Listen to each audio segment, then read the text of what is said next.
E aí, gente? Beleza? Professor Luiz aqui novamente para a nossa aula 22 agora, tá? Na aula 21 a gente viu o iniciozinho ali da termodinâmica, né? O estudo dos gases, Clapeyron, PVT, isopáricos, isocóricos, isotérmica. Hoje nós vamos dar um outro olhar, né? Que é um olhar voltado aí para a energia desses processos, que é o mais importante, né? É o começo de tudo. Eu quero pegar calor e fazer com que calor vire trabalho, né? Então vamos ver hoje como é que o gás vai se comportar com todo esse papo aí, tá? Então começamos aqui falando, não muito, porque já foi falado muito para vocês sobre calor. Então, vocês sabem que a calor é energia térmica em trânsito, legal. Então aqui na termodinâmica não vai ser diferente. Calor é a energia térmica que o gás ganha ou que o gás perde. E é só isso que eu quero deixar claro aqui. Então vamos representar calor pela letra Q, maiúsculo, e ele pode ser então positivo ou negativo, né? Quando que o meu calor vai ser positivo não é uma regra nova, né? Quando ele recebe calor, tá? Então quando o gás recebe calor, nós vamos ter uma quantidade positiva. Quando o gás cede calor, quando ele perde calor, aí nós vamos ter uma quantidade negativa. Sem novidade aqui, né? Isso nem está na apostila, porque isso não é novidade mesmo. Vamos entrar então no que realmente é, talvez, novidade. Que é uma energia chamada de energia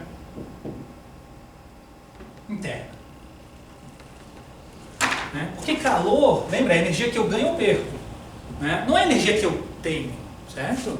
Lembra que a temperatura é a energia térmica em trânsito. Mas e a energia térmica que não está em trânsito? A energia térmica que está realmente dentro de mim, mantendo assim as minhas moléculas agitadas. Pois é, a energia térmica é a energia interna. Acho que esse nome faz até mais sentido, né? Energia interna, a energia que está dentro do gás, a que ele realmente possui, não a que ele ganha ou perde, tá? Existe uma equaçãozinha aqui que a gente pode usar. A energia interna a gente representa pela letra 1, tá? A gente pode calcular ela como 3 meios de nRT. Na verdade, essa equação, com esse 3 meios aqui, vale para gases monoatômicos, tá? Se o gás, por exemplo, é diatômico, aí já muda para 5 meios, tá? Mas não é nada para você se preocupar aqui. Principalmente aqui em física. Aqui em física essa equação raramente é utilizada. Por que tu colocou então? Eu só quero mostrar para vocês que a energia interna está intimamente ligada à temperatura.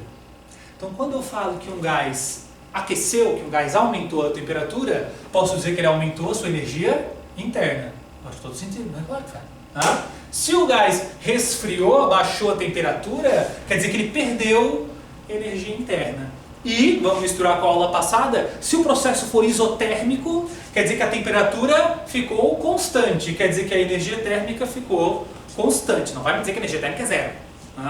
Ela ficou constante. Tem energia interna, tem temperatura, só que ela não mudou durante o processo. Então o que a gente vai fazer aqui é também uma análisezinha de sinal, porém eu não vou fazer a análise sinal do U, porque o U depende do T, e T é sempre positivo, tá? O que eu quero analisar aqui, gente, é o ΔU, é a variação da energia interna, ou seja, a variação da temperatura. Então nós temos aqui 3 possibilidades. Nós podemos ter um ΔU positivo, podemos ter um ΔU negativo e podemos ter um ΔU nulo, igual a zero. Quando que teremos um ΔU positivo? Quando a variação é positiva, quando a energia interna aumenta, ou seja, quando a temperatura aumenta. Então, ΔU positivo é quando o meu gás aquece. Quando ele sofre um aquecimento, quando a temperatura aumenta. ΔU negativo vai ser quando ele resfria, quando a temperatura diminui. Né? E quando que ΔU é zero? Estou falando U zero. ΔU zero, quando não varia o U, quando não varia a temperatura. Tá? A gente tem uma maneira bonita de escrever quando não varia a temperatura, que é isotérmica. Então, em transformações isotérmicas, o nosso ΔU vai ser 0. Daqui a pouco vocês vão entender por que eu estou falando do sinal do Q, do sinal do ΔU. Daqui a pouco tudo isso vai se juntar. Porque nós temos, assim como na aula passada, a gente tinha uma trinca aí de grandezas, né? Pressão, volume e temperatura. Hoje tem uma trinca também. Nós temos o calor, nós temos energia interna. E o que está faltando? Trabalho. Que é o que eu quero que o meu gás faça.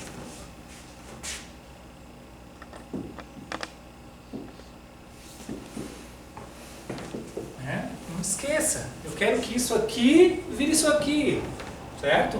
Agora, como é que um gás realiza trabalho? Eu estou falando de trabalho mecânico mesmo, gente. F vezes D, né? Lá do trabalho mesmo, mecânico, de empurrar alguma coisa. Como é que um gás vai empurrar uma caixa? Como é que o gás vai empurrar um carro? Como é que o gás vai empurrar qualquer coisa? Eu já dei um spoiler na semana passada, né? Eu tenho que colocar esse gás dentro do recipiente, aquecê-lo, jogar calor nele para ele se expandir. Porque na hora que ele se expande é que ele vai empurrar alguma coisa para mim. Tá? E aí ele vai então realizar o que eu quero. Porque nesse empurrão é que daí eu posso fazer alguma coisa se mexer, uma roda girar, né? Porque eu já falei para vocês. Então repara que se o gás não muda o seu volume, ele não consegue realizar trabalho. Legal? Então, expandindo, ele consegue empurrar alguma coisa, ou ainda ele comprimindo. Eu posso resfriar rapidamente o gás, ele encolhe, e nesse encolhimento ele pode puxar alguma coisa também. Já está valendo, certo? Então, para realizar trabalho, tem que ter variação de volume. Vamos dar uma olhadinha aqui então na nossa lousa. Aqui temos aqui uma situação inicial, aqui dentro tem o gás, aqui dentro tem aquele êmbolo, aquela tampinha móvel, e eu vou aquecer calor, vou dar calor nesse cara aqui. O que ele vai fazer? Vai se expandir. Repara que ao se expandir ele empurrou isso aqui. Gente, isso aqui é praticamente um pistão de carro, né? Do motor do carro. Ele fez isso aqui girou, fez a roda do carro girar. Fez uma porta abrir, fez qualquer coisa. Realizou trabalho. Tá? Agora, como é que a gente calcula esse trabalho?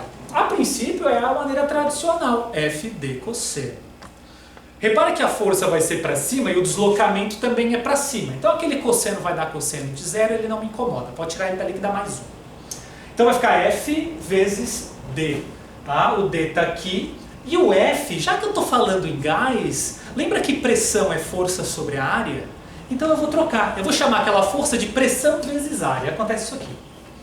Força é pressão vezes área e o meu deslocamento é D. Mas perceba que eu já coloquei ali entre parênteses juntinho o A vezes D. Porque A, gente, lembra que é a área onde a força está sendo aplicada. Que aqui é a área do meu pistão, aqui a área dessa tampinha. O que dá área vezes esse D? Área vezes D não é uma área vezes altura? Isso é um volume.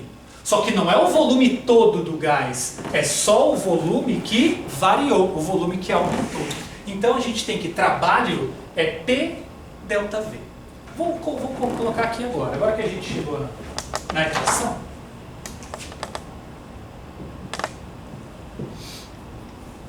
Aqui. Eu posso calcular trabalho, pressão vezes a variação do volume. Repara que faz todo sentido isso, certo? Assim como essa fórmula aqui, ela não é a mais utilizada na vida. Ela é bem mais utilizada do que essa, mas não é a mais utilizada na vida porque ela é super limitada. Ela só serve para pressões constantes, essa fórmula. Então ela só vale para isobárica, que limitada, é bem limitada. Tá? Então ela está aqui no quadro, de novo, não para você usá-la para calcular, pode usar para calcular, mas ela está principalmente aqui para mostrar que trabalho está ligado a volume. Professor, estou entendendo o que está fazendo. Você está relacionando a aula de hoje com a aula da semana passada, você está querendo que a gente junte tudo a aula de hoje com a aula passada? Exatamente isso. Energia interna, temperatura. Trabalho com o volume. Só faltou o calor e a pressão, mas o calor e a pressão preferiram não. Estão separados, estão de boa. Mas esses dois casais a gente juntou. Tá? Energia interna com a temperatura e o trabalho com o volume. E aí que vem o dinamismo da termodinâmica nas questões. Né? É misturar a aula passada com a de hoje. Vamos fazer isso aos poucos, né? Mas eu me empolguei aqui já. Então vamos lá. Trabalho, portanto, Vou ter 3 situações também. Pensa aqui comigo, quanto que o trabalho realizado por um gás vai ser positivo? Você pode pensar ou você pode olhar a fórmula aqui. Esse é positivo quando ΔV é positivo, quando o gás sofre uma expansão.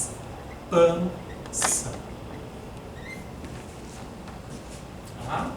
Quando que o trabalho vai ser negativo? Quando o ΔV é negativo, quando ele sofre uma compressão. Faz todo sentido, né, gente? Esquentei, expandiu, ele vai realmente realizar. Se ele comprimiu, ele também pode realizar. Certo? Na verdade, a gente diz que trabalho foi realizado sobre o gás, mas existe uma função para isso também. Tá? E o trabalho pode ser zero também. Né? Que nem aqui, podia ser zero. Aqui também pode ser zero, quando o trabalho é zero, quando o ΔV é zero. Quando não há variação do volume. Como é que a gente fala de maneira bonita? Não há variação do volume? Isocórica.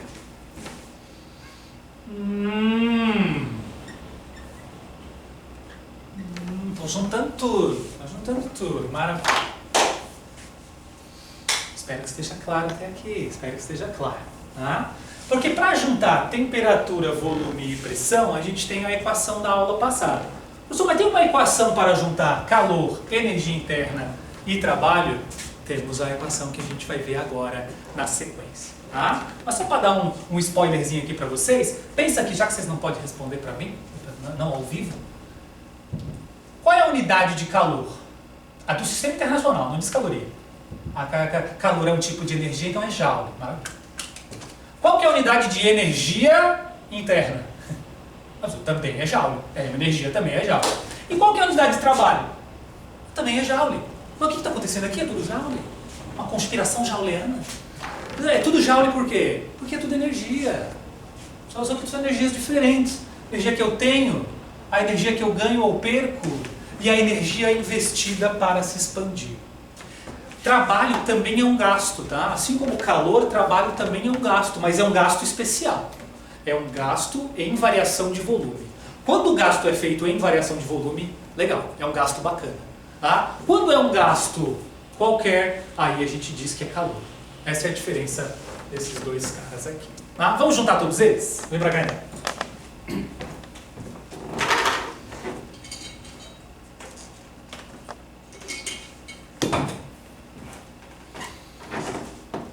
Vou fazer aqui um gásinho.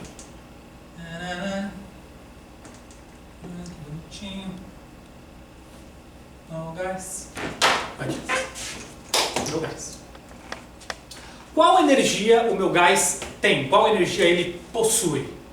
Ninguém tem calor, ninguém tem trabalho. Então ele tem energia interna. Está aqui o meu gás com energia interna, mantendo a temperatura, mantendo as moléculas agitadas. Até que o Luiz resolve jogar calor nesse gás.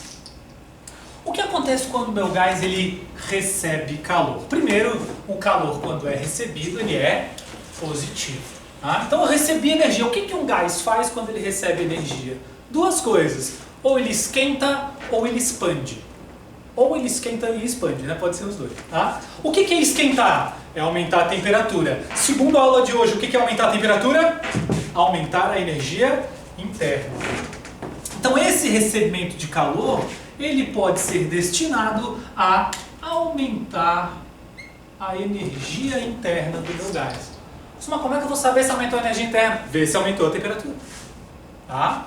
Mas é uma coisa bem provável que aconteça. Eu recebo calor e eu seguro para mim. E aumento a minha agitação, aumento a minha energia interna. Ou, o que o gás pode fazer? Em vez de guardar essa energia, ele pode gastar. Como é que um gás gosta de gastar? Se expandindo. E o que a gente viu agora que é se expandir? É realizar trabalho. Então, eu vou dizer aqui, gente, que o meu gás pode realizar trabalho. Lembrando que o trabalho, quando é realizado, quando ele se expande, quando ele aumenta o seu volume, ele também é positivo. Tá? Então lembra que é tudo joule? É tudo joule. Então pensa aqui comigo. Entrou 1000 joules aqui. Eu guardei 400. Quanto que saiu aqui? Só pode ser 600, né? Entrou 1000, ficou 400, saiu 600. Por quê? Porque é tudo energia. Então, concorda com isso aqui que eu vou escrever aqui? Eu não importa se concorda ou não, tá certo. Tá? O calor que entrou é igual à energia interna que ficou, mais o trabalho que saiu. É tudo energia. Isso aqui nada mais é do que a conservação da energia. Pois é, gente. Isso aqui é que é conhecido como a primeira lei da termodinâmica. Primeira lei.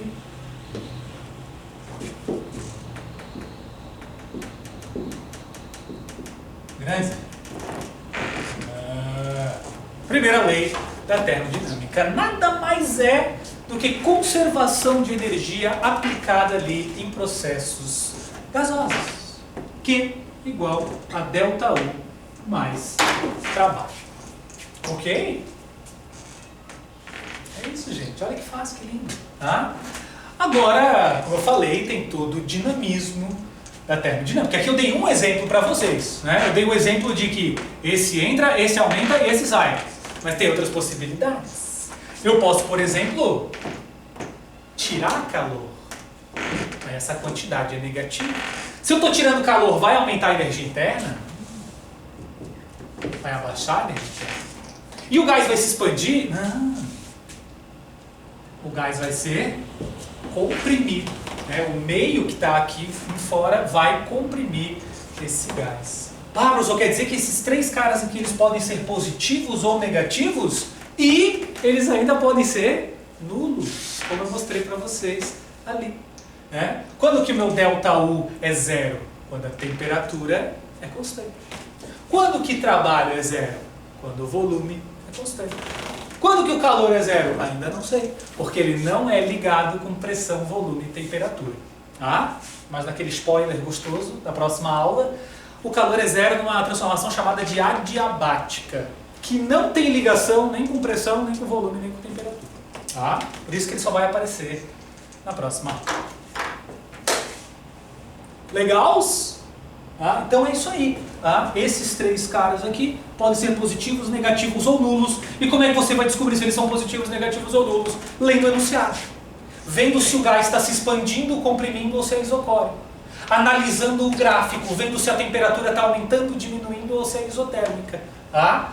E o calor também, se o gás está recebendo calor ou está perdendo calor. Normalmente é o mais difícil, o sinal mais difícil de se descobrir é o do calor. Porque eu não consigo olhar um gráfico e já saber de cara se ele está ganhando ou perdendo. Tá? Para descobrir o sinal desse cara, eu preciso, na verdade, descobrir o sinal desses dois. Os dois são positivos, ele também é. Os dois são negativos, ele também é. Esse é zero e esse é positivo, esse é positivo. E por aí vai. Tá? Então, esse está ligado à temperatura, esse está ligado ao volume. Joia? Vamos em frente então. Deixa eu mostrar aqui para vocês. Tá bom. Uma questãozinha. Antes da questãozinha, mais uma coisa importante antes da gente fazer a questão. Eu falei para vocês que aquela fórmula de trabalho, né, que eu mostrei, ó, P vezes ΔV, é só para isobáricas. Existe uma maneira de calcular trabalho fora daqui. Tá? Porque para calcular calor e energia interna vai ser por aqui. Tá? Agora, para calcular o trabalho, a gente pode utilizar o gráfico. Como o gráfico é PV, lembra a fórmula? P vezes ΔV.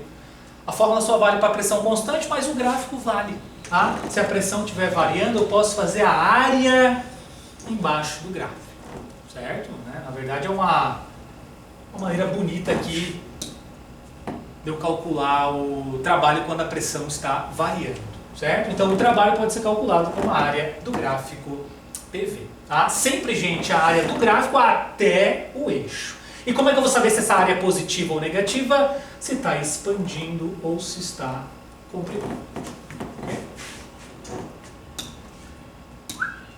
Legal. Aqui tem alguns exemplinhos, né? São, aliás, os exemplos da aula passada, né?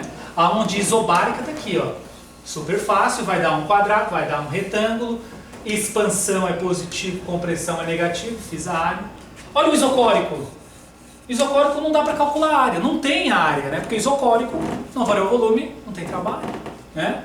E a isotérmica, gente, até tem uma área, mas nunca é cobrada, né? Porque como é que eu vou calcular essa área aqui? Não dá. Você precisa aproximar por um triângulo, mas nunca vi uma prova que pede isso, ainda bem, tá? Então, mas dá para dizer se o trabalho é positivo ou se o trabalho é negativo. Joia? Aqui eu tenho tudo isso que eu fiz aqui, na verdade.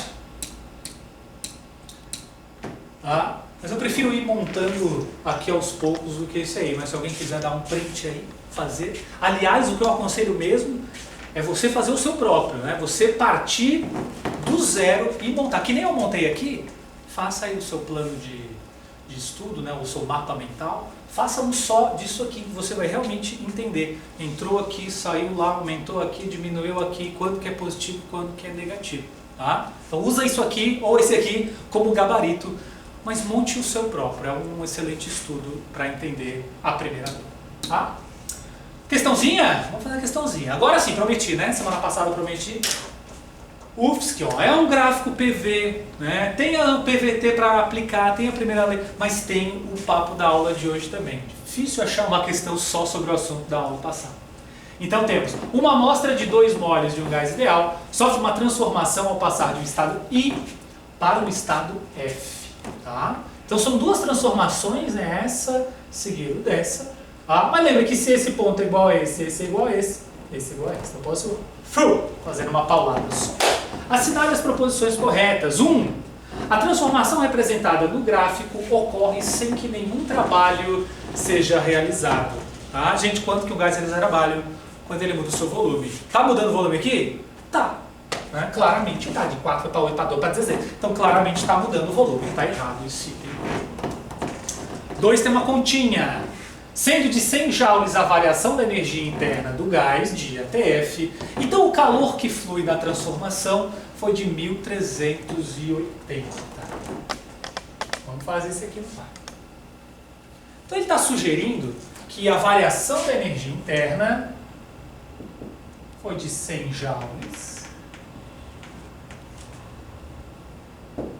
né, do estado I até o estado F. Para isso ele tem que ter trocado aqui 1380 joules de calor. Ele está perguntando isso.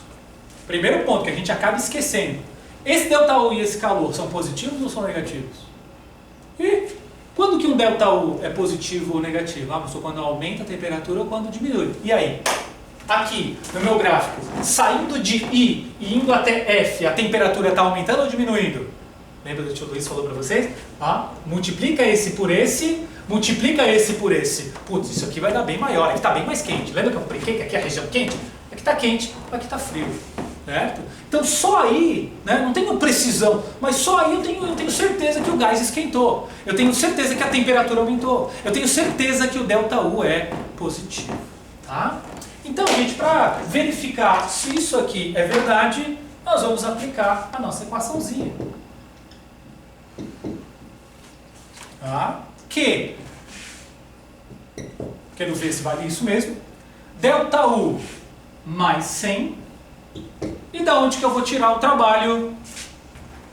Já que eu não consigo aplicar a fórmula, eu vou fazer a área do meu gráfico. Né? Voltando aqui, para calcular essa área, gente, eu tenho que dividir isso aqui. Eu vou dividir em 2 figuras aqui. Você pode dividir no retângulo e nesse trapézio aqui. Tá? Dá uma conferida nas unidades, vê se está 10, está tudo no sistema internacional. Pode fazer. Se você quiser dividir ainda aqui em triângulo, né, fica à vontade, mas tem que ser toda essa área. Tá? Então ali embaixo, a área do meu retângulo é 12 vezes a altura, que é 40.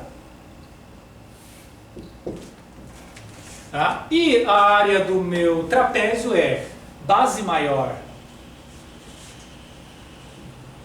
mais base menor, que é 8, vezes a altura do meu trapézio, que é 80. Tudo isso dividido por 2. É isso, né? De 120 até 40, que é 80. Tá? Então, vamos lá. Ficamos com 100 mais 12 vezes 40. 4 vezes 12 é 48. Então, 0. Né? Aqui a gente pode cortar, né? Esse 2 com esse 80 fica 40. Aqui ficamos com 12 mais 8, que é 20. vezes 40. Continuando. Aqui ficamos com 580. Né? Eu sei mais 480. 2 vezes 4 é 8. Com 2, 0, 800. 800 mais 580. 1.380. Coisa boa quando a gente faz essa conta e dá exatamente o valor que a gente estava esperando, né? Porque quando não dá o valor, a gente fica em dúvida se o item está errado ou se a gente errou a conta. Então quando dá exatamente o valor, a gente fica feliz, porque deu tudo certo, né? E repare que é positivo, né, o valor aqui. Significa que o calor tem que ter sido recebido. E faz sentido, né? Porque se pelo gráfico eu vejo que foi uma expansão, que o trabalho é positivo, e eu também percebo que a temperatura aumentou e o ΔU é positivo, a soma de dois números positivos só pode dar um calor positivo, como realmente deu. Tá? Então, o item 2, correto. 4.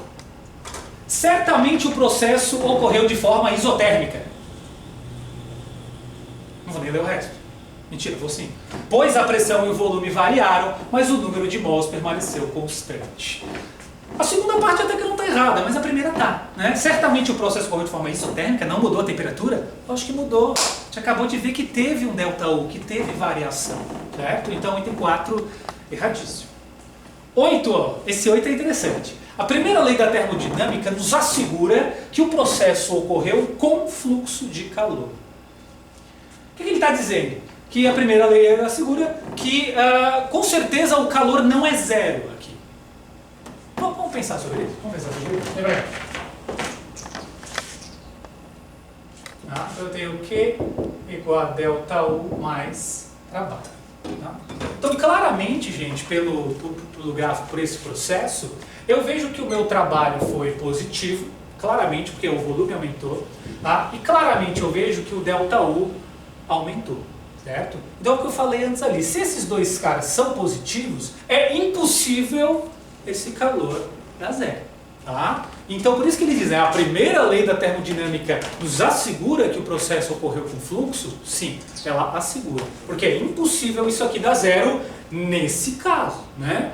Pode ter um outro gráfico onde esse é positivo, esse é negativo e o calor dá zero? Pode. Mas nesse caso, ela sim. Okay? Então, 8 também está certo. 16. Analisando o gráfico, conclui-se que o processo é adiabático. Né? Como eu dei no spoiler ali antes, adiabático é o processo sem trocas de calor, o que não é o caso aqui. Aqui está rolando troca de calor, a primeira lei assegura a gente. Certinho? Ok, gente. Por hoje é isso então. Recapitulando, nós vimos calor. Calor a gente já conhecia, né? Vimos energia interna ligada à temperatura, vimos o trabalho ligado ao volume, vimos como esses três se conversam, que é a primeira lei da termodinâmica, que nada mais é do que a conservação da energia aplicada aqui, certo? E ainda vimos como é que os três da aula passada se conversam com os três da aula de hoje. Na verdade tem duas conversas, né? Energia interna está ligada à temperatura e o trabalho está ligado ao volume. Tá? O que a gente vai fazer na aula que vem? Teoricamente não tem novidade a aula que vem. O que a gente vai fazer é essa misturança mesmo. Tá? Nós vamos pegar casos particulares, isobárica, isocórica, isotérmica, adiabática, e analisar com calma toda essa questão dos sinais, das situações possíveis e dos gráficos. E fazer uns exercícios, lógico. Tá certo? É isso então, gente. Se cuidem aí, façam os exercícios e até a próxima. Valeu!